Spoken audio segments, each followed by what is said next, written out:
முருகப்பெருமான் சூரனை வதம் செய்த பிறகு சினம் தணிந்து வள்ளி தெய்வானையுடன் சாந்த சொரூபமாக வந்து அமர்ந்த இடம்தான் திருத்தணி.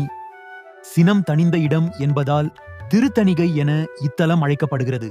பிறகு அதுவே மருவி திருத்தணி என்றாகியது. இது முருகனின் அறுபடை வீடுகளில் 5ஆம் படை வீடாக திகழ்கிறது. மற்ற கோவில்களில் இருப்பது போல் இங்குள்ள முருகன் சிலையில் வேல் இருப்பது இல்லை. முருகன் கோபம் தணிந்து காட்சி தரும் தலம் என்பதால் முருகன் கையில் வேல் கிடையாது. அலங்காரம் செய்யும் போது மட்டும் வேல் சாற்றப்படுகிறது.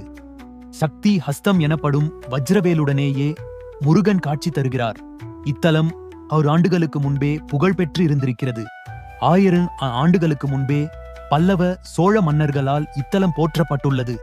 சரவண பொய்கை என்ற புகழ்மிக்க குமார தீர்த்தம் என்ற திருக்குளம் மலை அடிவாரத்தில் உள்ளது.